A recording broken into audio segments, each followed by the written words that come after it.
মেহেরপুরের যুবক ভাইয়েরা, আপনারা কেমন আছেন সবাই? আপনারা কি আমাকে চেনেন নাকি সবাই? আমাকে কি ফেসবুকে ইউটিউবে দেখা হয় নাকি? মাশাআল্লাহ, যে ধাক্কা খাইছি তখনই বুঝে গেছি যে আমি ভালোবাসা এলাকায় আজকে আগমন করেছি, ঠিক কিনা বলা? তো আসলে এই ভালোবাসাগুলোকে আমি অত্যন্ত অ্যাপ্রিসিয়েট করি, অত্যন্ত আমি ভালোবাসি। বাট এক একটা ধাক্কা আমার জানের উপর দিয়ে যায়, এক একটা ধাক্কা পায়ের উপরে এমনভাবে যুবকরা আঘাত করে, না পারি ডানে যাইতে, না পারি বামে যাইতে। মাঝে মাঝে আমি হাত জোর করে, বাবা তুই সাইড দে আমারে, সাইড দে আমারে, তাও সাইড দেয় না। ও কয় হুজুর আপনার জীবনে একবার পাইছি, সাইড দেওয়া যাবে না। তো ঠিক আছে, ভালোবাসাকে আমি অ্যাপ্রিসিয়েট করি, ভালোবাসি, বাট মেহেরবানি করে আমাকে পরিবেশটা শান্ত দিতে আপনাদের সহযোগিতা আমি কামনা করছি। প্লিজ আমাকে পরিবেশটা শান্ত দেন। পরিবেশ শান্ত থাকলে আমার কথাটা আজকে ইনশাআল্লাহ ভালো হবে বলে আমি আশা রাখি। মেহেরবানি করে ডানের যে যুবকরা আছেন, যদি বসার জায়গা থাকে প্লিজ সিট ডাউন। আর বামে যারা দাঁড়িয়ে আছেন, জায়গা আউট অফ ক্যাপাসিটি আমি বুঝতে পারছি, যদি জায়গা থাকে বসার জায়গায় বসে যান। আর যদি জায়গা না থাকে দাঁড়িয়ে থাকেন, বাট মেহেরবানি করে কোনো বিশৃঙ্খলা করা যাবে না। রাজি আছেন তো ইনশাআল্লাহ? আর যুবকরা তোমরা খুব ভালো করেই জানো যে আসিফ হুজুর সবচাইতে বেশি ভালোবাসে যুবক ভাইদেরকে। আমার ভালোবাসার সমস্ত যুবকদেরকে ঘিরে, এবং আমার যত কথা আমি বলি তার ৮০% কথা আমি যুবক ভাইদেরকে নিয়ে বলে থাকি। আর আমার যুবকদের প্রতি একটা আলাদা ভালোবাসা আছে এই জন্য, কারণ তোমরাও যুবক, আমি নিজেও একজন তাকড়া যুবক, ঠিক কিনা বলো? এই জন্য তোমাদেরকে আমি একটু বুঝি ভালো, তোমাদের ট্রেন্ড আমি একটু বুঝি ভালো, তাই তোমরা আমাকে ভালোবাসো, এটা আমি বুঝি। বাট আমি চাই ক্রেজ যেন একদম সুন্দরভাবে থাকে। ক্রেজটা হবে এমন ক্রেজ যাতে করে আমাদের ওয়াজটা সুন্দর হয়। এমন কোনো ক্রেজ আমরা দেখাবো না যে পরিবেশটা নষ্ট হয়ে যায়।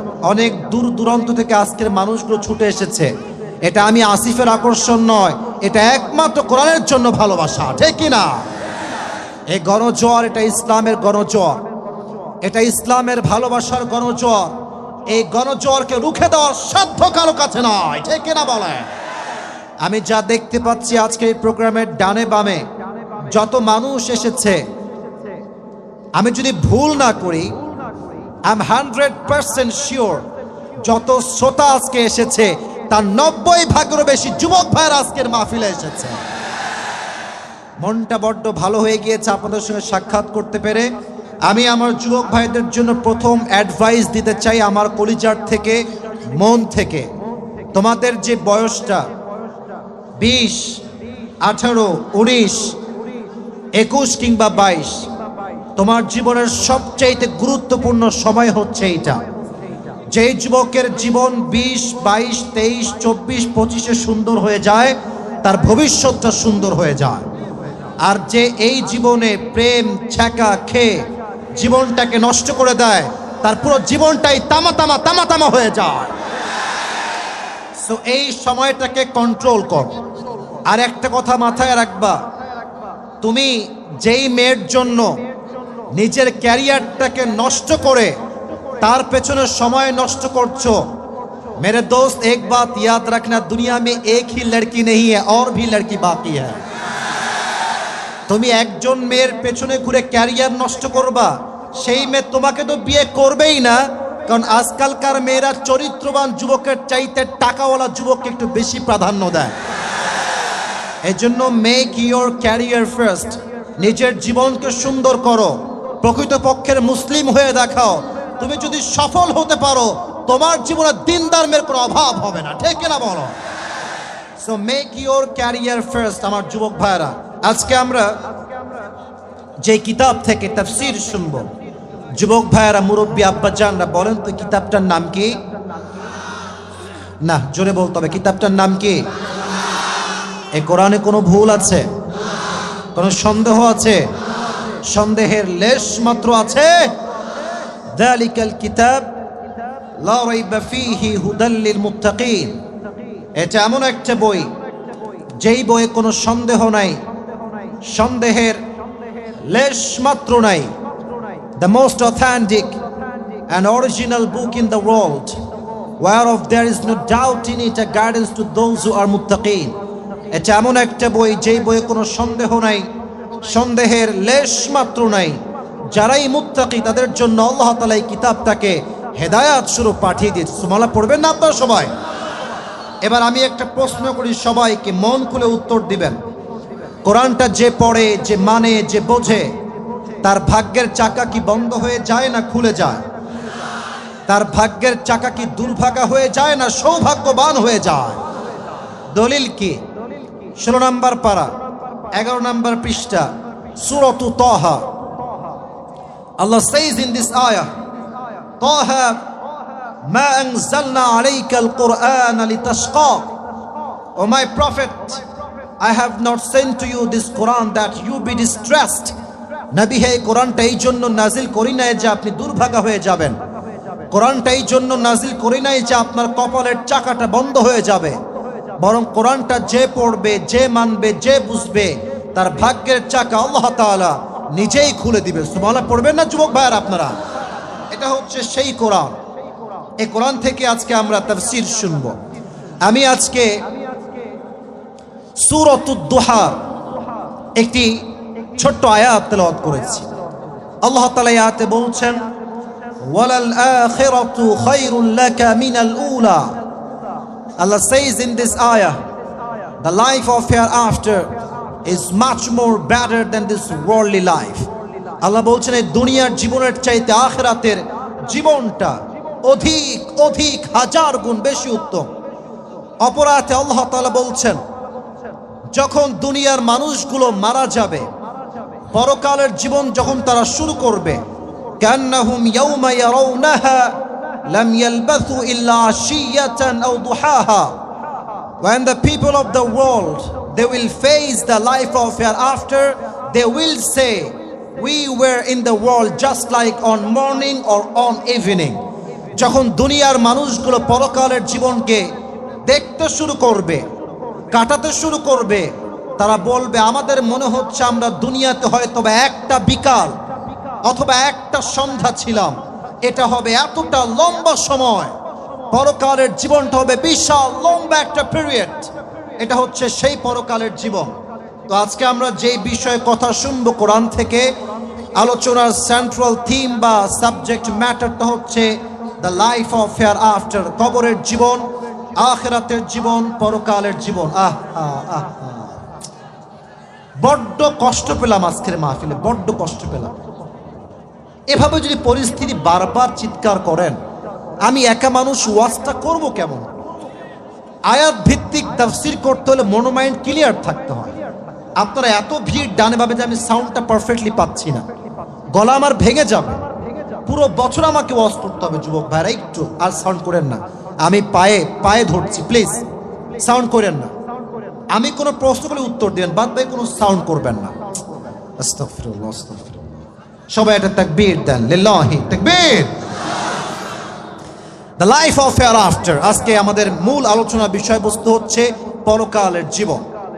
এই পরকালের জীবনটা কেমন হবে, এটার স্টার্টটা কেমন হবে, এর মাঝে আমরা কি কি ফেস করব, এবং পরকালের জগতে এই জান্নাত জাহান্নাম কেমন হবে, সবকিছু আমরা বিস্তারিত আজকে যতটুকু পারা যায় আলোচনা করব।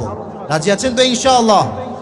এবার আমি কিছু ইমানি প্রশ্ন করি মেহেরপুরের প্রত্যেকটা যুবককে, মুরব্বী আব্বা জান, ইমানের প্রশ্ন মন খুলে জবাব দিবেন।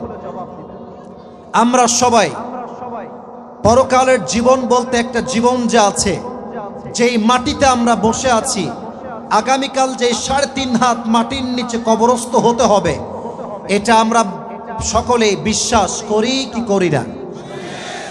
এটা কিন্তু ইমানের জবাব হতে পারে না। You have to answer me loudly man. মেহেরপুরের সন্তান তো সব কাপুরুষের সন্তান নয়, সব বীর পুরুষের সন্তান আমার সামনে বসে আছে। সাউন্ড হবে সিংহ পুরুষের মতো, বিড়ালের মতো ম্যান ম্যান করে সাউন্ড করলে হবে না। আমি আবার প্রশ্ন করছি, রিপিট করছি, পরকালের জীবনকে আমরা সকলেই বিশ্বাস করি কি করি না? 3.5 হাত মাটির নিচে আমাদেরকে যেতে যে হবে, এটা আমরা সকলেই বিশ্বাস করি কি করি না? কুল্লু নাফসিন যায়িকাতুল মাউত। everyone has to take the test of death. প্রতিটা মানুষকেই আল্লাহ তাআলা মৃত্যুর স্বাদ গ্রহণ করাবেন। এই পরকালের জীবনটা শুরু হবে কেমন করে, আমি এটা আপনাদেরকে ব্যাখ্যা দিয়ে বোঝাতে চাই, একদম এক্সপ্লেনেশন সহ বোঝাতে চাই। ভাই আমার সাউন্ড কি হলো তোমার? তার মার কেটে দিয়েছে। আপনাদের ভলেন্টিয়ার লাগবে, পুলিশ, মানুষদের সামনে যায় না, এত মানুষ, পুলিশ লাগবে এখানে। কি অবস্থা প্রোগ্রামটা করলেন আপনারা, এত সুন্দর একটা প্রোগ্রাম, সাউন্ড ঠিকঠাক পাচ্ছি না, লোকজন যার যার মতো কথা বলছে, যার মন চায় সে সেলফি তুলতেছে। এটা আমি খুব কষ্ট পেলাম আজকে। এই শেষ ওয়ার্নিং, লাস্ট ওয়ার্নিং, এখান থেকে যদি ফাঁকা করে দেন, একটু জায়গাটা ফাঁকা করে দেন ভাই, মাইকের সাউন্ডটা আসতেন, আমি ওয়াজ করতে পারবো না এমনি। এই সভাপতি সাহেব একটু কিছু করেন, আপনি একটু ট্রাই করেন, যদি সমস্যা পুলিশকে কল দেন, সামলান পরিবেশটা। এত ছোট মাঠ, এতগুলো মানুষ, এটা খুবই সমস্যার বিষয়। ওয়াজ করতে একটা মনোমাইন্ড লাগে ভাই। কেউ উঠবেন না, ওর বসো বসো। ওয়াজ করতে যেহেতু বসেছি আজকে, আজকে আমি ওয়াজ করেই ছাড়বো এই মাটিতে, ঠিক না বলো? ওয়াজ আমি করেই ছাড়বো আজকে ইনশাআল্লাহ। আমার কথাগুলো মনোযোগ দিয়ে শুনবেন। আজকে আমরা যেই জীবন নিয়ে কথা বলবো, এই জীবনটার নাম হচ্ছে পরকালের জীবন। পরকালের জীবনটা শুরু হবে কেমন করে, এটা বোঝাবার সাথে আমি ছোট্ট একটা অনুভূতির জগতে যেতে চাই সবাইকে নিয়ে। এখানে যারা এসেছেন প্রায় যুবক ভাইরা, আচ্ছা বলেন তো, দুনিয়াতে আসার একটা বয়স আছে, যাওয়ার কোনো বয়স কি দুনিয়ার থেকে আছে? এই তো উত্তর পাচ্ছি, মাশাআল্লাহ। আসার একটা সিরিয়াল আছে, যাওয়ার কোনো সিরিয়াল কি আছে যুবক ভাইরা? নাই, কোনো সিরিয়াল নাই। হয়তো অনেকে আপনারা জানেন, গত 15 দিন আগে আমি একটা বিশাল বড় কার অ্যাক্সিডেন্ট করেছিলাম, জানেন নাকি আপনারা যুবক ভাইরা? এই যে আমার বিশাল বড় একটা অ্যাক্সিডেন্ট, আমি ছোট্ট কিছু কথা বলছি, মনোযোগ দিয়ে শুনবেন। আমার যে গাড়িটা অ্যাক্সিডেন্ট হয়েছিল, ওইটা কেনা আমার মাত্র 10 থেকে 12 দিন হয়েছে। শোরুম থেকে নিয়ে আসছি, নিয়ে সোজা খাদে, একদম পানির নিচে ডুবে গিয়েছে, পুরো পানি গল গল করে উঠতে শুরু করেছে। আর গাড়ি যখন অ্যাক্সিডেন্ট হয়, আমার হাত দেখেন, look at my right hand, ডান হাত দেখেন। আমরা যাচ্ছি রাস্তা দিয়ে, রাস্তা হচ্ছে সোজা গিয়ে ডানে, সোজা গিয়ে, এই তো মনোযোগ পাচ্ছি, সোজা গিয়ে ডানে। আচ্ছা, যদি আমি সোজা গিয়ে ডানে যেতে চাই, আমার স্পিড যদি থাকে 80 কিংবা 70, আমি কি গাড়ি ঘুরাইতে পারবো? পারবো না। যারা আপনারা রাইডার আছেন অথবা কারের ড্রাইভার আছেন, ভালো বুঝবেন, গাড়ি যখন আপনি টার্ন নেবেন ডানে কিংবা বামে, সম্পূর্ণরূপে আপনার গাড়ির স্পিড থাকবে স্লো। তো আমাদের স্পিড ছিল প্রায় 70, একটু বেশি সেই হিসাবে। তো যখন গাড়িটা ঘুরাইছে ডান দিকে, গাড়ি আর ডান দিকে ঘোরে নাই, সোজা গিয়ে গাছের সাথে লেগে এমন জোরে একটা বাড়ি খাইছে, এক বাড়ি খেয়ে এমনি একবার উল্টাইছে, আবার উল্টাইছে, আবার উল্টাইছে, আবার উল্টাইছে, 4 বারের বেলায় গিয়ে সোজা হয়েছে। সেই দিন রাতের বেলা আমি যখন অ্যাক্সিডেন্ট করেছিলাম, ওই মুহূর্তে when I was in my car, I started to feel like I will die very soon. বুঝে গিয়েছি যে মৃত্যু আমার খুবই কাছে। ইভেন আমি কয়েকবার আওয়াজ করে কালেমা পাঠ করেছি, কারণ আমার সময় শেষ, এটা আমি ফিল করেছি। তো আল্লাহর রহমত কত বেশি মেহেরপুরের ভাইরা দেখেন, এত বড় একটা অ্যাক্সিডেন্ট, এত বড় একটা বিশাল দুর্ঘটনা, আমার তো সেই দিন কাঁচ ফেটে বের হয়ে যাওয়ার কথা, বাট মানুষের দোয়ায়, আল্লাহর রহমতে আমার দেহে এক চুল, এক পশম পরিমাণ কোনো আঘাত লাগে নাই, আমার কিচ্ছুই হয় নাই, আমি যেমন ছিলাম তেমনই ছিলাম। ইভেন আপনারা বলেন তো, কারে এটা কি বাঁধে? Seat belt. কি বাঁধে যুবক ভাইয়েরা? আমি সিট বেল্টও বাঁধি নাই, আমার ড্রাইভার সিট বেল্ট বাঁধা, আমার সামনে আমার ক্যামেরাম্যান সিট বেল্ট বাঁধা, আমার পাশে আমার সহকারী সিট বেল্ট বাঁধা, আমার কোনো সিট বেল্টই নাই, আমি একদম নর্মাল বসে আছি। আমার তো হিসেবে ডুবে শেষ হয়ে যাওয়ার কথা, কাঁচ ভেঙে বের হয়ে যাওয়ার কথা, বাট আমার মনে হয় মেহেরপুরের মানুষের দোয়া আমি আসিফের সঙ্গে ছিল এবং আছে, ঠিক না বলেন? তো পরকালের জীবনটা শুরু হবে কেমন করে, একটু ফিল করবেন। আমরা আজকে আছি মেহেরপুরের এই জমিনে। এখান থেকে আমরা যারা বসবাস করি, মনে করেন আপনি একজন স্কুলের ছাত্র, অথবা আপনি একজন কলেজের ছাত্র, অথবা আপনি একজন কৃষক, ধান খেতে কাজ করেন। আবার তোমরা সাউন্ড করছো বামে, এই এই এই এই কেউ কথা বলবে না, এই না কথা বলা যাবে না। আশ্চর্য কথা, কথা বলবে না, যা করবেন ইঙ্গিতে। এই যে বামে, इंगित सब काज इंगित करबा भाई। अगर बात करना है तो जबान से बात करना नहीं है, इशारे से बात करना है। ठीक कि ना बोलें যুবক भाई? हाथ दिए যে ভাই থামেন, হাত দিয়ে ভাই সাইড দেন, বাট জবান দিয়ে কথা বলবেন না। সকলেই আপনাদের যে দুই চোখ আছে, দুই চোখটাকে 5 সেকেন্ডের জন্য সবাই অফ করেন। 5 সেকেন্ডের, প্লিজ ক্লোজ ইউর আইস। চোখ বন্ধ করেন, আমি 5 গুনবো, তারপর চোখ খুলবেন। কেউ বেইমানি কইরেন না, চোখ বন্ধ করেন। 1 2 3 4 5, ওপেন ইউর আইস, চোখ খোলেন। এবার আমি যা বলি ট্রাই টু ফিল ইট, অনুভব করেন।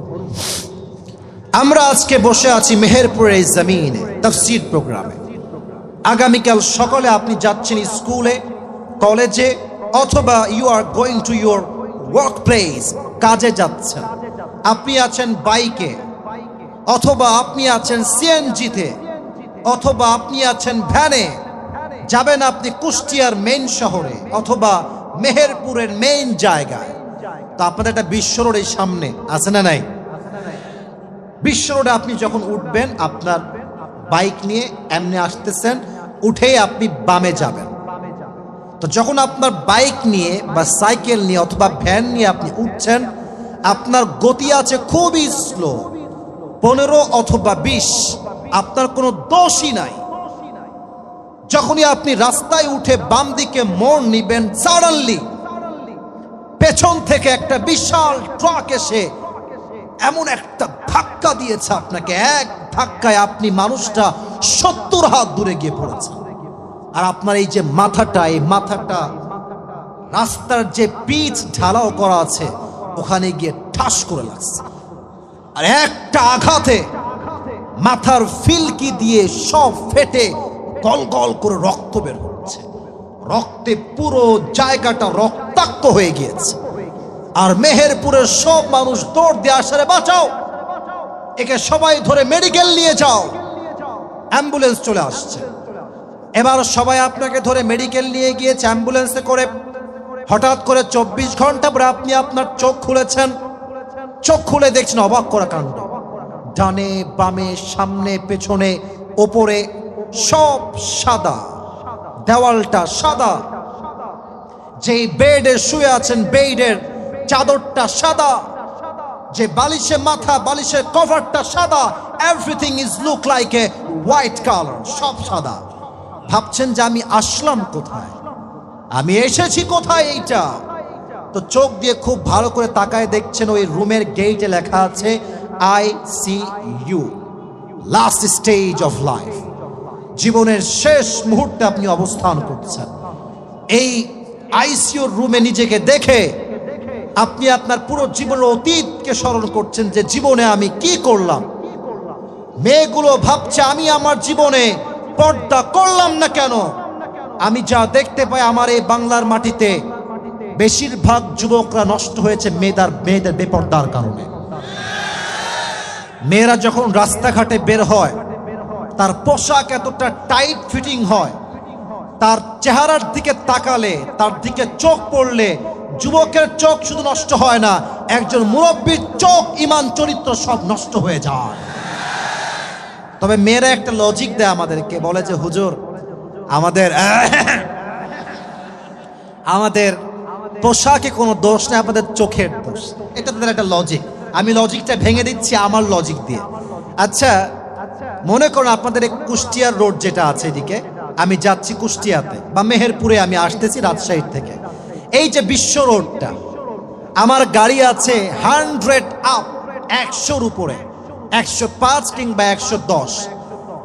আমি যখন গাড়ি ড্রাইভ করছি, লুক অ্যাট মাই ফেস, আমার চেহারা দেখেন, কথাগুলো একটু বুঝে শুনে শোনার ট্রাই করেন।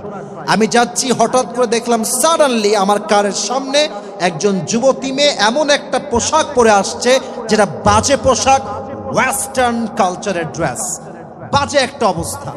এখন আমার চোখ যখন পড়ে গিয়েছে, আমি কিন্তু গাড়িটা রাইড করছি, বাইকটা রাইড করছি, অথবা কারটা আমি ড্রাইভ করছি। আমি যদি ভাবি আমি তাকাইলে তো আমার চোখের দোষ হবে, আমি আজকে দেখবই না। গাড়ি কিন্তু আছে আপনার 100-তে। আপনি যদি চোখটা নামাই এমনি ড্রাইভিং করেন, আপনার গাড়ি কি রোডে থাকবে না খাদে যাবে? ইভেন আপনি নিজে মরবেন না, সামনে কয়েকটারে নিয়ে আপনি খাদে পড়বেন, ঠিক কিনা বলো যুবক ভাই? তো মেয়েদের যে লজিকটা আছে যে আমাদের পোশাকের দোষ না, চোখের দোষ, আমার মনে হয় এই লজিক মানতে গেলে মরা ছাড়া কোনো গতি আমাদের কাছে নাই। 2 নাম্বার লজিক ভাঙতে চাই। 2 নাম্বার কথা, এদেশে যত মেয়ে ধর্ষিত হয়েছে তার 90% বেশি বেপরদা মেয়ে ছিল, জিন্সের প্যান্টওয়ালি ছিল, ঠিক কিনা বলো যুবক ভাই? রাস্তায় যখন একজন বোরকাওয়ালি মেয়ে সুন্দর বোরকা পরে, হেজাব পরে, নেকাব পরে, হাত মোজা পা মোজা চলে, পা মোজা পরে চলে, ওর চেহারা দেখলে, ওর পবিত্রতা দেখলে, ওর ড্রেস দেখলে একজন গাঞ্জাখোর যুবকের সম্মানে স্যালিউট করতে বাধ্য হয়ে যায়। অতএব মেয়েদেরকে ড্রেস ঠিক করতে হবে। তো আমি যেটা বলছিলাম, আপনি যখন দেখছেন আপনি আইসিইউর রুমেতে আছেন, আপনি ভাববেন যে আমি কেন পর্দা করলাম না, আমার বোনের এটা ভাববে। আর যুবকরা ভাববে যে আমি কেন পর্নোগ্রাফি দেখলাম, আমি কেন আমার সময়গুলোকে ব্লু ফিল্ম দেখে নষ্ট করলাম, কেন আমি আমার জীবনটাকে হারাম রিলেশনশিপ করে বরবাদ করলাম, ঠিক কিনা বলো? সব কিছু আপনি অনুভব করবেন। হঠাৎ করে দেখবেন একজন যুবক আসমান থেকে নেমে আসছে। যুবক ভাইরা, জমিন থেকে না আসমান থেকে? আমি জবাবটা শুনতে না পেলে আমি ওয়াজ করব না। যেই যুবকটা নেমে আসছে, এ কি জমিন থেকে আসছে না আসমান থেকে আসছে? সাদা ধবধবে যুবকের বেশে আসছে। যদি আপনি নামাজি বান্দা হন তাহলে আপনার মৃত্যু কেমন হবে একটু ধাপে ধাপে কথাগুলো বুঝবেন।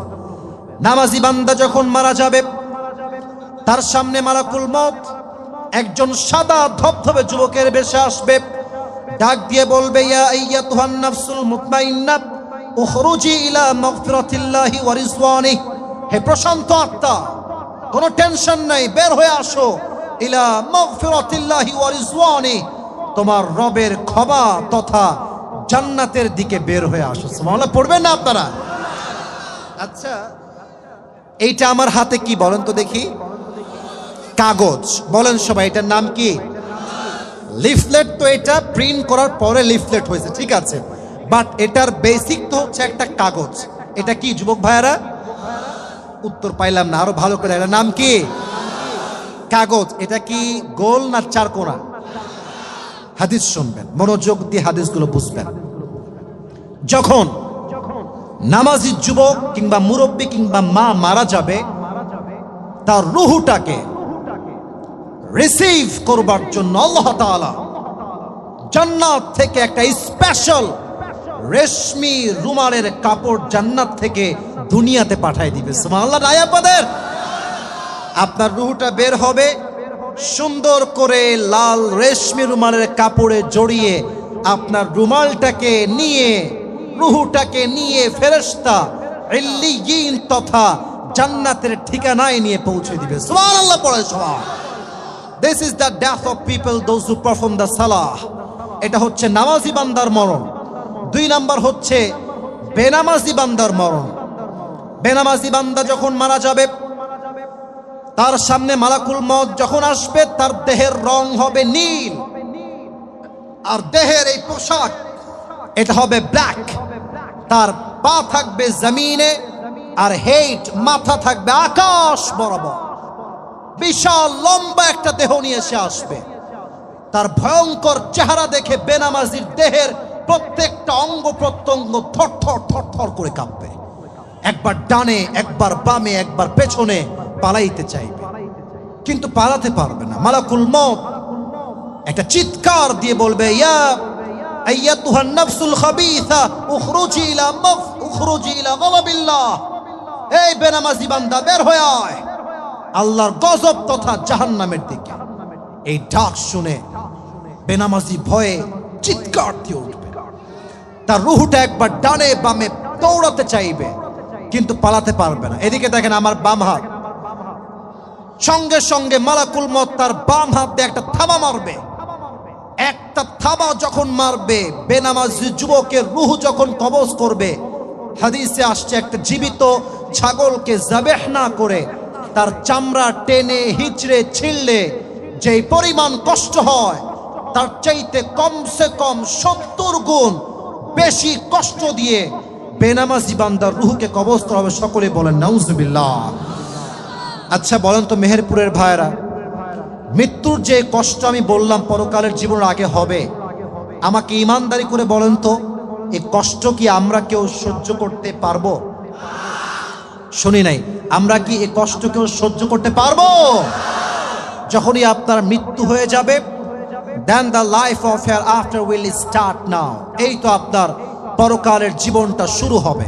আচ্ছা একটা প্রশ্ন সবাই করে, খুবই common question, but most of the people উত্তর দেয় রং। বলেন তো কবরে প্রশ্ন হবে কয়টা? আসলে কবরে প্রশ্ন কিন্তু হবে বেসিকলি 4টা। তবে 4টা কেমনে হবে ব্যাখ্যা দিচ্ছি। 1 নাম্বার প্রশ্ন, আমি দেখতে পাচ্ছি পরিবেশ খুবই সুন্দর ঠান্ডা, 2-1 জন লোক যদি উঠতেই হয়, আপনি মাহফিলে আসছেন কিসের জন্য? দেখলাম মাঝখান থেকে 2-3 জন লোক উঠে গেল, 2-3 জনকে দেখলাম, আমি কিছু বললাম না। কেন?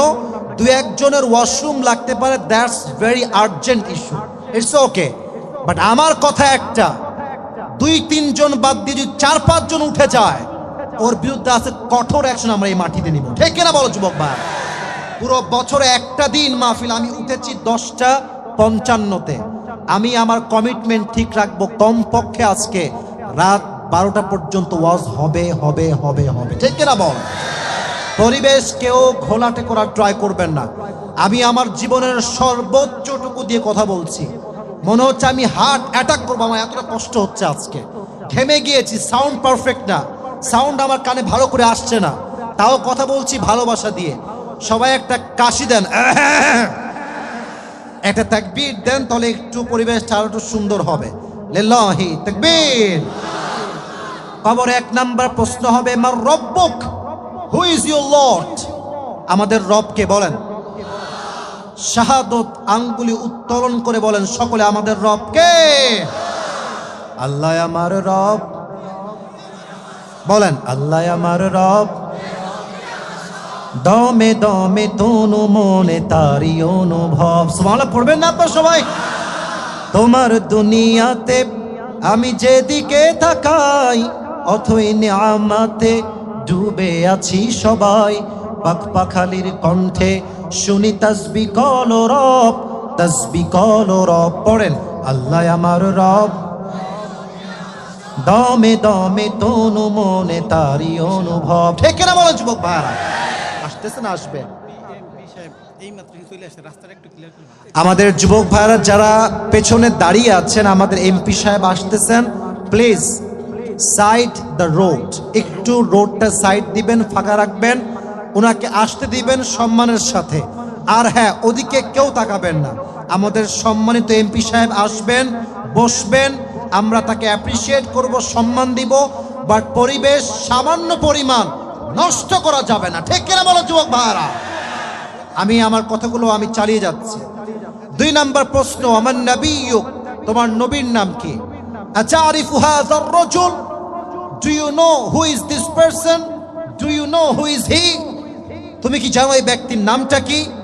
যার মুখে দাড়ি আছে, যে নবীর সুন্নাহকে পালন করেছে, সে তো বলবে এটা তো আমার প্যারা হাবিব মুহাম্মাদুর রাসূলুল্লাহ সাল্লাল্লাহু আলাইহি ওয়াসাল্লাম। বাট এই উত্তর কিন্তু কবরে পরকালে সবাই করতে পারবে না। এই উত্তর সেই করতে পারবে যে এই ফিতনার যুগে চাপদারির মতো সুন্নাতকে পালন করেছে। ঠিক কিনা বলো? তবে একটা সমস্যা আছে, চাপদারি রাখলে কিন্তু অনেক মেয়েরা আবার আজকাল পছন্দ করতে চায় না। তারা বলে আমাদের দাড়িওয়ালা পছন্দ হয় না। আমার কথা স্পষ্ট, মেহেরপুরের মাটিতে যেই মেয়ের দাড়ি দেখলে আমাকে পছন্দ হয় না, ও আমাকে কি পছন্দ করবো? আমি নিজের যোগ্যই বলে মনে করি না। ঠিক কিনা বল? আমার যোগ্যতাই রাখে না বউ হওয়ার জন্য। তবে হ্যাঁ, একটা কথা মাথায় রাখবা, বলে দিচ্ছি, if any girl reject you just for only reason, and that is you have beard in your face. যদি কোনো মেয়ে তোমাকে দাড়ির জন্য রিজেক্ট করে দেয়, বিনয়ের সাথে বলবা, বোন আপনি দাড়ির জন্য রিজেক্ট করলেন, একটা আবদার আছে আপনার কাছে, আপনি রাখবেন? বলবে কি বলেন? আপনি বলবেন যেহেতু আপনার দাড়িওয়ালা যুবক পছন্দ না, তাহলে আমার পার্সোনাল পয়েন্ট অফ ভিউতে আমার মনে হয় আপনার জন্য perfect, better and best option BTS এর হিজড়া ছাড়া আর কিচ্ছু নাই। কারণ যেই মেয়ে দাড়িকে পছন্দ করে না, সে প্রকৃতপক্ষের মুসলিম ঘরের মেয়ে হতে পারে না, ঠিক কিনা বলেন? আচ্ছা, আমার মুখে এইটা কি দেখেন তো, কথা বলেন, এটার নাম কি? দাড়ি রেখে আমাকে অসুন্দর লাগতেছে? আমাকে আনস্মার্ট লাগতেছে? খ্যাত লাগতেছে? বলেন তো, আমার নবীর মুখে দাড়ি ছিল কি ছিল না? নবীর মতো সুদর্শন, হ্যান্ডসাম দুনিয়াতে আর দ্বিতীয় কেউ কি হতে পারে? চাঁদের চেয়ে সুন্দর তুমি, নবী আমার কামলিহি ওয়ালা। সুবহানাল্লাহ পড়ো সবাই। দো জাহানের বাদশা তুমি, প্যারা নবী সাল্লাল্লাহু আলা। দো জাহানের বাদশা তুমি, প্যারা নবী সাল্লাল্লাহু আলা। চাঁদের চেয়ে সুন্দর তুমি, নবী আমার কামলিহি ওয়ালা। উনি কি আসছে? ওনাকে আসতে প্লিজ সাইড দেন।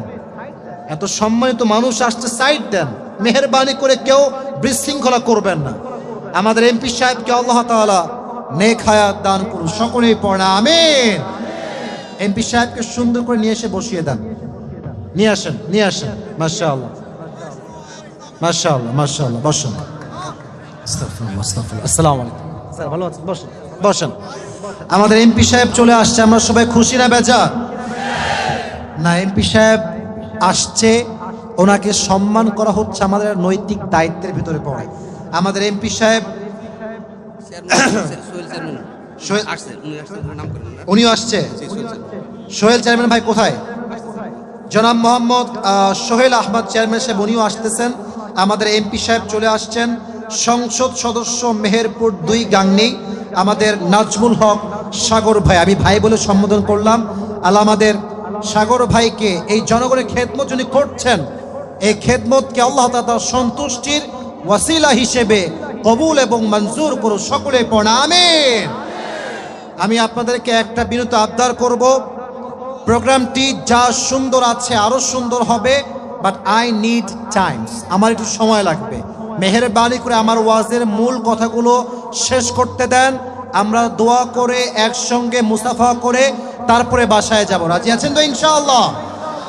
আচ্ছা, 3 নম্বর প্রশ্ন হবে, ওয়ামা দীনুক, what is the name of your religion? তোমার ধর্মের নাম কি? বলুন, ধর্মের নাম কি?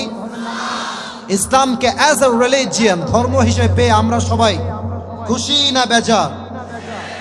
ভাইরে ভাই, যে কষ্ট আপনার সাউন্ড দিয়ে দিলেন আজকে, আমাকে অনেক কষ্ট হচ্ছে কথা বলতে, অনেক কষ্ট হচ্ছে। আপনার দোষটাই বুঝতেছি, এখানে অনেক ভিড়, আমি বুঝতেছি। বাট আপনি জানেন না, শুধু আজকে মাহফিল না, রোজার আগের দিনও মাহফিল, ঈদের পরের দিনও মাহফিল। এটা হচ্ছে দিস ইজ মাই লাইফ। আমার যদি 1 ঘন্টায় সব ক্যালোরি শেষ হয়ে যায়, সমস্যা হয়ে যাবে। এই জন্য আমি কথা খুব ধীর গতিতে বলছি, বুঝে নেওয়ার ট্রাই করবেন। 3টা প্রশ্ন যখন শেষ হয়ে যাবে, আপনাকে 4 নাম্বার প্রশ্ন করা হবে। সেটা কি হবে? ওয়ামা ইলমুক। The 4th question will be, what is the source of your knowledge? তুমি যে এতগুলো উত্তর দিয়েছো, তোমার জ্ঞানের উৎস কি? তুমি শিখেছো কই থেকে? তোমাকে বলেছে কে? তুমি কি নকল করেছো? আমরা বলবো নো নো নো নো, আমরা নকল করি নাই।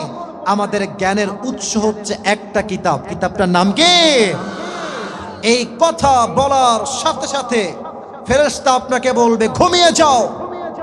নাম কেন মিল আরুদ, একজন নববধূর মতো ঘুমিয়ে যাও, কিয়ামত পর্যন্ত ঘুমাও। কেউ তোমাকে একটা মুহূর্তের জন্য ডিস্টার্ব করতে আসবে না। সুবহানাল্লাহ পড়বেন না আপনারা সবাই? এবার আসুন মূল বিষয়ে আমরা আলোচনা পেশ করি। পরকালের জীবনকে আল্লাহ তাআলা, এদিকে কথা বলেন না, একটু ক্লিয়ার রাখেন। সেই 45 মিনিট ধরে সামলাতেই আছে। আই এম সো টায়ার্ড, ক্লান্ত হয়ে গেছে। এমপি সাহেব আসছে, মান্যগণ্য ব্যক্তিরা আছে, আমাকে আর কষ্ট দিয়েন না। আমি হাত জোর করে আবদার করছি, আমি আসতে লেগে আমার অর্ধেক যান বের হয়ে গেছে। আমাকে এখন মেহেরবানি করে আর কোনো কষ্ট দিয়েন না। আমাকে জাস্ট এখন বাজে 11:20, 12টা পর্যন্ত সুন্দর মুডে কথা বলতে দেন। বিশ্বাস রাখি এই মাহফিলটা পুরো দেশের মাটিতে একটা ঐতিহাসিক তাফসীর মাহফিল হয়ে থেকে যাবে, ঠিক কিনা বলেন? চুপ থাকেন, কথাগুলো মনোযোগ দিয়ে শুনবেন। পরকালের জীবনটা হচ্ছে মোট 3 ভাগে বিভক্ত। এক, if you believe in life of hereafter, then you must have to believe in on the day of resurrection. যে পরকালে বিশ্বাস করবে সে এটাও বিশ্বাস রাখবে আমার রূহ যে আজকে বের হয়ে গিয়েছে কবরে যাওয়ার পরে পরকালের জীবনে আমাকে নতুন করে আবার এই রূহটাকে ফিরিয়ে দিবে একজন। আওয়াজ দিয়ে বলেন তো তিনি কে? You have to believe in on the day of resurrection. এটার দলিল কি? আয়াত শুনবেন। আল্লাহ তাআলা বলছেন, কুলিল্লাহু ইউহয়িকুম থুম্মা ইউমীতুকুম থুম্মা ইয়াজমাউকুম ইলা ইয়াউমিল কিয়ামা। Allah has mentioned very clearly in this ayah, O my prophet, tell your ummah, Allah will causes you to alive again, Allah will causes you to die again, and He will resurrect all the creatures on the day of judgment. وَلَكِنَّ أَكْثَرَ النَّاسِ لَا يَعْلَمُونَ, but most of the people don't know about it. Allah বলছেন, নবী আপনি বলে দেন আপনার উম্মতকে আমি জীবন দিয়েছি, আমি মরণ দিব, আবার কিয়ামতের দিবসে সবাইকে নতুন করে জীবন দিয়ে আমার সামনে দাঁড় করিয়ে দিব। চিৎকার করে বলেন সুবহানাল্লাহ। 1 নাম্বার শেষ। 2 নাম্বার,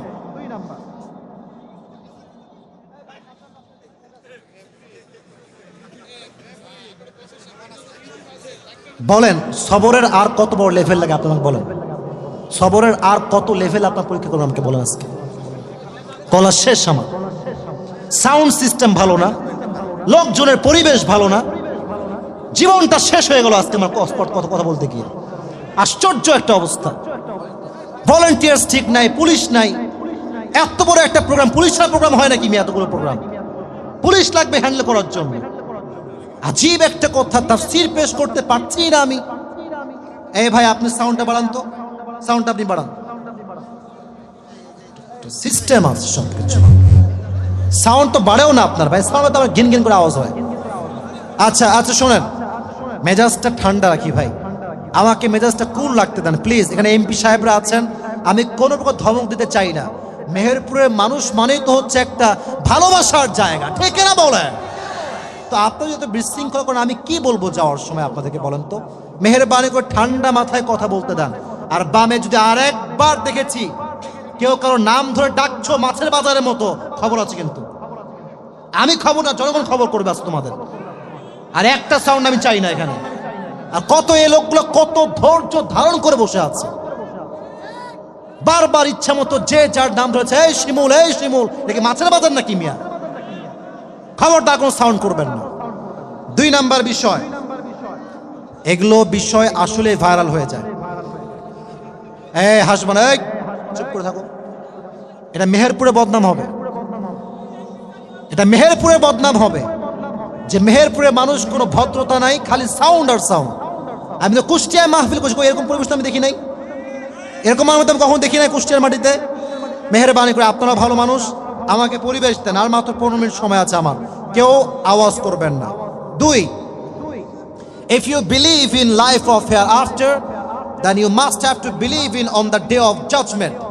যদি আপনি পরকালে বিশ্বাস করেন তাহলে আপনাকে এটাও বিশ্বাস রাখতে হবে যে আপনি যে আমলই করেন না কেন, চাইছে ছোট হোক কিংবা বড় হোক, প্রত্যেকটা আমলের জাররা জাররা হিসাব করবে একজন।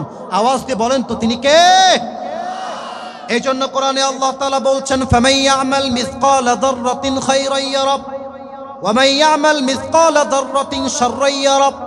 শস্য দানা পরিমাণ আমল যদি কেউ ভালো করে সেটাও সে দেখতে পাবে, শস্য দানা পরিমাণ খারাপ আমল যদি সে করে এটাকেও কিয়ামতের দিনে আমল নামায় ওজন দিবে একজন। তিনি কে?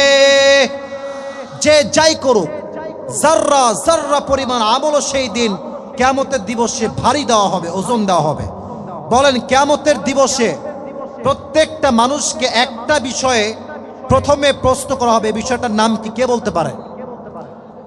নামাজ। বলেন সবাই এক বাক্যে, এটার নাম কি? শুনি নাই, আরো জোরে, এটার নাম কি? নামাজ। ওমর ফারুক রাদিয়াল্লাহু তাআলা আনহু একদিন মসজিদ নববীর বারান্দায় বসে আছেন। হঠাৎ করে একজন যুবক এসে বলছে, ওমর, আমার একটা অবজেকশন আছে, তোমার কাছে অভিযোগ আছে। কি অবজেকশন বলো? সে বলছে, আমার কাছে আমার যে মালিক আছে প্রত্যেক দিন 6 দিরহাম চার্জ করে। মেহেরপুরের ভাইয়েরা কয় দিরহাম চার্জ করে? ও, আসল কথায় উত্তর নাই, কিন্তু ফালতু কথা খুব চিল্লাইতেছেন না। বলেন তো কয় দিরহাম চার্জ করে? 6 দিরহাম। তো তুমি একটু কথাবার্তা বলে আমার দিরহামটা কমিয়ে দাও, এটা আমার জন্য রিয়েলি হার্ড টু পে, আমি এটা পে করতে পারি না। ওমর ফারুক বলছে, তোমার জব কি? তুমি কি চাকরি করো? আমাকে আগে এটা বলো। তো সে বলতেছে যে, ওমর ফারুক, আমার চাকরি হচ্ছে, আমি মূলত ব্যবসা করি। আমার ব্যবসা হচ্ছে খঞ্জর দিয়ে চাকু বানাই। এই চাকুটা কেমন? এই ডান হাত দেখেন, এটাও চাকু, এটাও চাকু।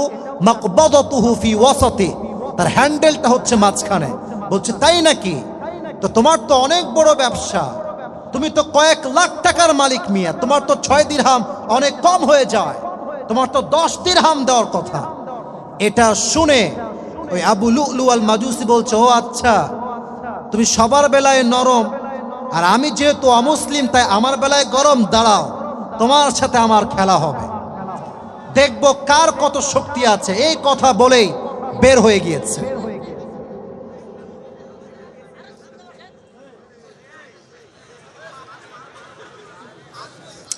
তো এবার ওমর ফারুক রাদিয়াল্লাহু তাআলা আনহু বলছেন, কি হলো এই যুবকটা, তো খেপে গেল কেন? ও বের হয়ে গিয়েছে। এর মাঝে সারা রাত মিলে ওমর ফারুককে হত্যা করবার জন্য সে বিশাল লম্বা একটা খঞ্জর বানিয়েছে, চাকু। আচ্ছা, শীতকালে শীত লাগলে আমরা কি মুড়ি দেই মেহেরপুরের ভাইয়েরা? Right answer. এবার জোরে বলেন, কি মুড়ি দেই? চাদর। আচ্ছা, মেয়েরা মাঝে মাঝে নেকাব পড়ে না? দেখবেন নেকাবটা পড়ে কেমনে, আমি একটু প্র্যাকটিক্যালি দেখাই। এই নাকের এই বরাবর দেখবেন নেকাবটা দেয়, আর উপর থেকে নিয়ে এই ভুরু পর্যন্ত দেয়। পুরো ফেসটা কভার থাকে নেকাব দিয়ে, জাস্ট চোখটা দেখা যায়। তো এবার ওই অগ্নি উপাসক আবু লুলু আল মাজুসি তার চাদরটা নিয়ে, আমার চেহারা দেখেন, চাদরের নিচের পাটটা দিয়েছে একদম নাক বরাবর এমনে ঢাকা, আর ওপর থেকে নিয়ে এই পর্যন্ত ঢেকে দিয়েছে, জাস্ট চোখটা দেখা যায় এন্ড নাথিং এলস, আর কিচ্ছু দেখা যায় না। এবার ফজরের নামাজ পড়তে আসছে মুনাফিকের রূপে ছদ্মবেশে। ওমর ফারুক এসেই বলছে, সফু সুফু ফাকুম, কাতার সোজা করো, লম্বা হয়ে দাঁড়াও। এবার তিনি আল্লাহু আকবার দিয়ে হাত বেঁধেছেন। এবার কেউ আমার চেহারা দেখবেন না, সবাই আমার 2 হাত খেয়াল করেন, 2 হাত সবাই দেখেন পেটের দিকে, 2 হাত বেঁধেছেন, সানা পড়েছেন, সূরা ফাতিহা পড়েছেন, কেরাত পড়েছেন। কেরাত পড়ে আল্লাহু আকবার দিয়ে রুকুতে গিয়েছেন। আর পেছনের কাতারে ডান দিকে আছে আবু লুলু আল মাজুসি। যখনই ওমর রুকুতে গিয়েছে, এবার আবু লুলু আল মাজুসি তার চাদরটাকে উড়িয়ে দিয়ে তার যে খঞ্জরটা আছে বের করে সোজা ওমর ফারুকের পেটের এই মাঝ বরাবর এমন জোরে 3টা, এমনে আরেকটা, মোট 3টা পোজ দিয়েছে।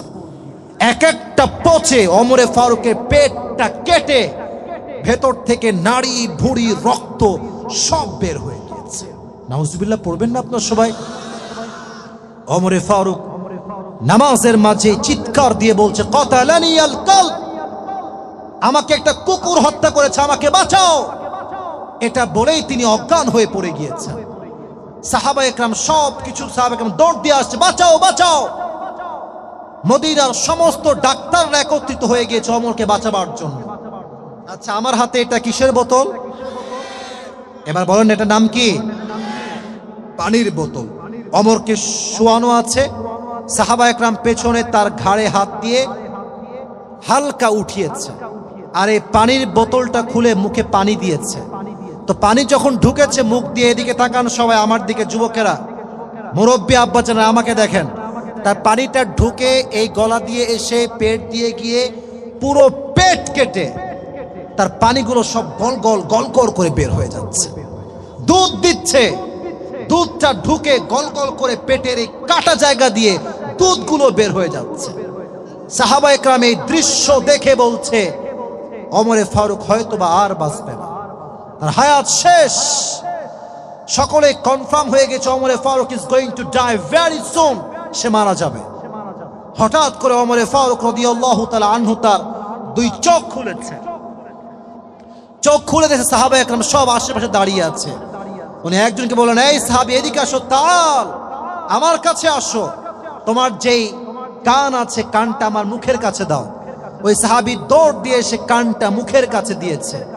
ওমরে ফারুক ওই শেষ মুহূর্তে চাইলে সম্পত্তির কথা বলতে পারতেন, রাষ্ট্রের কথা বলতে পারতেন, মেয়ের কথা বলতে পারতেন, ছেলের কথা বলতে পারতেন, বাট ওমরে ফারুক তার জীবনের শেষ মুহূর্তে একটা কথা বলেন, এই সাহাবী আসল্লান নাস, আমি যেই নামাজের ইমাম হয়েছিলাম আমাকে তোমরা জবাব দাও, সেই নামাজটা কি তোমরা আদায় করেছিলে কিনা? সুবহানাল্লাহ পড়বেন না আপনারা সবাই?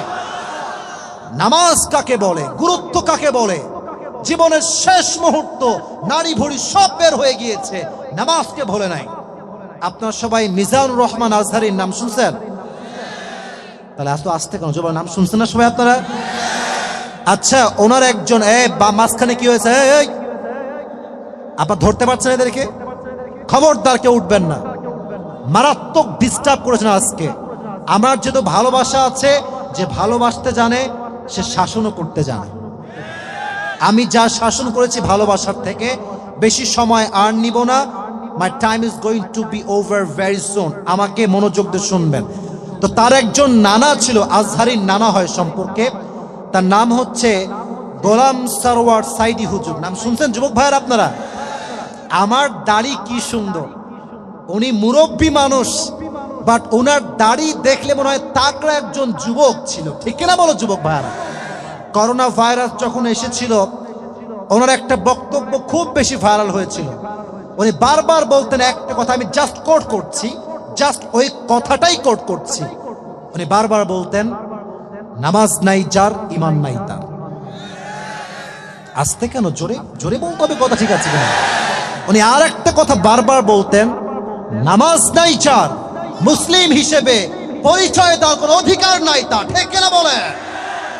নামাজ হচ্ছে মুসলমানের জীবনের সবচাইতে বড় পরিচয়। আর আমার কাছে অবাক লাগে আজকালকার যুবকরা, 3টা বাজে রাত বাজে 3টা, হ্যাঁ গার্লফ্রেন্ড বলছে, জান তুমি খাইছো, কি করো, ঘুমাইছো কিনা, কখন ঘুমাবা? যে যুবকটা রাত 3টা পর্যন্ত লুচ্চামি করে, সে ফজরের নামাজটা জামাতে পড়বে কেমন করে যুবক ভাইরা? নামাজ হচ্ছে মুসলমানের জীবনের সবচেয়ে গুরুত্বপূর্ণ অংশ। আউয়ালু মা ইউহাসাবু বিহিল আবদু ইয়াউমাল কিয়ামাতি আস-সালাহ। On the day of judgment you will be asked about your salah first. কিয়ামতের দিবসে প্রথম প্রশ্নই হবে নামাজ নিয়ে। আর একটা প্রশ্ন সবাইকে করি, 100তে কত আমল হলে মানুষগুলো জান্নাতে প্রবেশ করবে হিসাব দিবসে, কে বলতে পারে? মাশাআল্লাহ, কত বলেন যুবক ভাইরা? এবার আমার 2 হাত দেখেন, দেখা যায়? এটা হচ্ছে ডান আমল। আমি একটু প্র্যাকটিক্যালি বলি, আমি অনেক কথা বলতে চাইছিলাম বাট পারলাম না পরিবেশের জন্য। 2 হাত দেখেন, এটা হচ্ছে ডান আমল, এটা হচ্ছে বাম আমল। না সাউন্ডটা এত ডিস্টার্ব হয়, আবার কি হলো? সাউন্ড তো ঠিকঠাক ছিল একটু আগে, চিকন হয়ে গেছে সাউন্ডটা যুবক ভাইয়েরা, আবার চিকন হয়ে গেছে সাউন্ডটা। আচ্ছা বাদ দেন, 2 হাত দেখেন। আল্লাহ বলছেন তোমার এটা হচ্ছে ডান আমল, এটা হচ্ছে বাম আমল। পরকালের হিসাব দিবসে তোমার এই ডান আমল নামা যদি একটু হালকা হয়ে যায়, ওই একটু হালকা হলেই তুমি জান্নাতে প্রবেশ করবে। সুবহানাল্লাহ পড়বেন না আপনারা?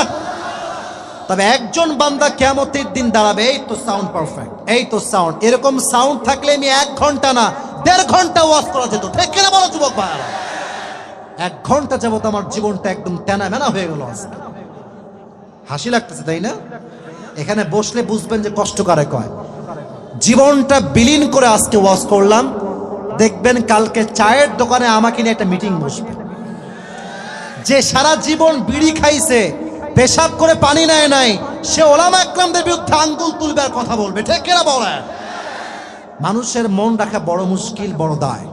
তো আমি বলছিলাম একজন বান্দার আমল নামা হবে 50-50, 50-50।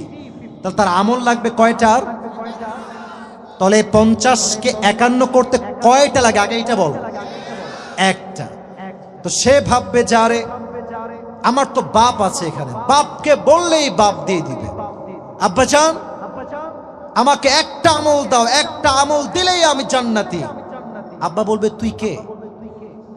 হাসবেন না, কই থেকে আসছিস তুই? বাবা আপনাকে চিনবে না। আম্মা জান আমাকে একটা আমল দেন। মা বলবে তুই কে? তুই কার সন্তান? আমার তো কোনো স্বামী ছিল না, তুই কই থেকে আসছিস? এটা হাসির কথা নয়, কোরআনের কথা। ওয়া উম্মিহি ওয়া আবিহি, মা তার সন্তানকে চিনবে না, সন্তান তার মাকে চিনবে না। এবার সে আপসেট হয়ে যাবে, হতাশ হয়ে যাবে। আল্লাহ, একটা আমলের জন্য জাহান্নামে যাব আজকে। ডিপ্রেশনে বসে থাকবে। হঠাৎ করে একজন যুবক আসে, বলে এই ভাই তোমার কি হয়েছে? তোমার টেনশন কেন এত? যুবক, এই কি সমস্যা তোমার? তো সে বলবে ভাই আমার জাস্ট একটা আমল লাগবে, একটা আমল হলেই জান্নাতি। একটা আমল নাই, তাই জান্নাতে প্রবেশ করতে পারছি না। তো সেই ভাই বলবে যাও, তোমাকে আজকে আমি নিজেই একটা আমল দান করব। সে বলবে তুমি দান করবা মানে তুমি কে? মা দেয়নি, বাবা দেয়নি, সন্তান দেয়নি, বউ দেয়নি, হু আর ইউ ম্যান, তুমি কে? সে বলল তোমাকে দিলে কোনো সমস্যা আছে? বলবে না না না, দাও দাও দাও দাও। একটা আমল নিয়ে সোজা রবের কাছে যাবে। আল্লাহ, আমি একটা আমল পেয়ে গিয়েছি, আমাকে তুমি জান্নাত দাও। আল্লাহ বলবে কি রে, তোকে আমলটা কে দিল? মা দেয়নি, বাপ দেয়নি, ভাই দেয়নি, বউ দেয়নি, সন্তান দেয়নি। So who has given you this deeds? তোরে দিল কে আমলটা? সে বলবে আল্লাহ, আমার ভাই। এই ভাই আমাকে একটা আমল দিয়েছে। আল্লাহ বলবে কি রে, ডাজন্ট মেক এনি সেন্স, তোর মাথার সমস্যা আছে? তুই একটা আমল কেন দিলি? বাপ দেয়নি, মা দেয়নি, কেউ দেয়নি, তুই দিলি কেন? ও বলবে আল্লাহ, আমার কাছে হিসাব দিবসে আমল আছেই একটা, এটা থাকলেও কি না থাকলেও কি। তা আমি ভাবলাম একটা আমল দিয়ে যদি আমার ভাইয়ের উপকার হয়, তোর সমস্যা কোথায়? আল্লাহ বলবে ও আচ্ছা, তুমি আমার চাইতে বেশি রহমান হতে চাও, তুমি আমার চাইতে বেশি রহিম হতে চাও? নো নো নো, আনার রহমান, আনার রহিম। I am the most merciful, I am the most gracious, I am the most kindful Lord. আমার মতো দয়াময় প্রভু আর কেউ নয়। তুমি যাকে একটা আমল দিয়েছো, এই তুইও জান্নাতে যা। তোকে আজকে যেই বান্দা একটা আমল দিয়ে হেল্প করেছে, তাকে নিয়ে দুইজন মিলে একসঙ্গে জান্নাতে প্রবেশ কর। হিসাবটা হবে খুবই সহজ। আল্লাহ যেহেতু মেহেরবান, হিসাব হবে সহজ। তবে হ্যাঁ, কিয়ামতের দিন দান আমল ভারী হবে তখন, চরিত্র ঠিক হবে তখন। আজকালকার যুবকদের চরিত্রের অধপতন ঘটে গিয়েছে। আর আমি দেখতে পাচ্ছি মেয়েদের মাঝে বেশিরভাগ মেয়েরা স্বামীকে বাদ দিয়ে পরকীয়াতে আজকে আসক্ত হয়ে গিয়েছে। স্বামী আছে বিদেশে, টাকা পাঠায় প্রত্যেক মাসে মাসে, মেয়েটার টাকা আসার সাথে সাথে শপিং মলে দৌড় দেয়। টাকা দেয় স্বামী সংসারের জন্য, মেয়েটার টাকা দিয়ে এমবি ভরে ইমোতে ফ্রিল্যান্সিং করে বেড়ায়। ঠিক কিনা বলো যুবক ভাই? কথা বুঝলে বুঝপাতা, না বুঝলে আমার কথা বুঝবেন যুবক ভাই। আর আমার কথা একটা, আমার বোনদের জন্য, যেহেতু আজ শেষের দিকে, বোনেরা আমার, বেঈমানি করে জীবনে আপনি সুখ কোথাও খুঁজে পাবেন না। আপনি আজকে স্বামীকে ঠকাবেন, আল্লাহ আপনার সমস্ত সম্মানকে মাটির নিচে মিশিয়ে মেছাকার করে দিবে। ঠিক কিনা বলো? আল্লাহ প্রত্যেকটা মেয়েকে চরিত্রবান মেয়ে হিসেবে কবুল করুন। পড়া আমিন। কিয়ামতের দিবসে সবচেয়ে আমল নামায় ভারী হবে চরিত্র যার ভালো, তার ওজন নামা সবচেয়ে বেশি ভারী হবে। শেষ কথা এটা বলে ওয়াজ শেষ করব।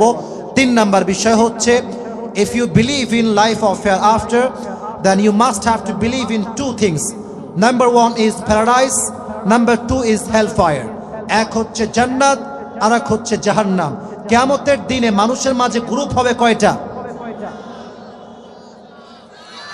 জোরে বলেন কয়টা? ফারিকুম ফিল জান্নাতি ওয়া ফারিকুম ফিস সাঈর. On the day of judgment, one group will enter in the paradise and another group will enter in the hellfire. এক গ্রুপ যাবে জাহান্নামে, আর এক গ্রুপ যাবে জান্নাতে। আমরা সবাই জাহান্নামী হতে চাই না জান্নাতি হতে চাই? জান্নাতে যে যাবেন তাও এত আস্তে। আবার বলছে আমরা সবাই জাহান্নামী হতে চাই না জান্নাতি হতে চাই। লা ইয়াস্তাওয়ি আসহাবুন নারি ওয়া আসহাবুল জান্নাহ, আসহাবুল জান্নাতি হুমুল ফাইজুন। সূরাতুল হাশর, Allah says in this ayah, the people of paradise and the people of hellfire, they are not equal ever. যারা জান্নাতি আর যারা জাহান্নামী তারা কখনো সমান হতে পারে না। যারা জান্নাতি তারাই হচ্ছে আল্লাহর কাছে সবচাইতে বড় সফল বান্দা। সুবহানাল্লাহ পড়বেন না সবাই আপনারা? আল্লাহ আমাদের সবাইকে হিসাব দিবসে ডানপন্থী হওয়ার তৌফিক দান করুন। সকলে পড়া আমিন।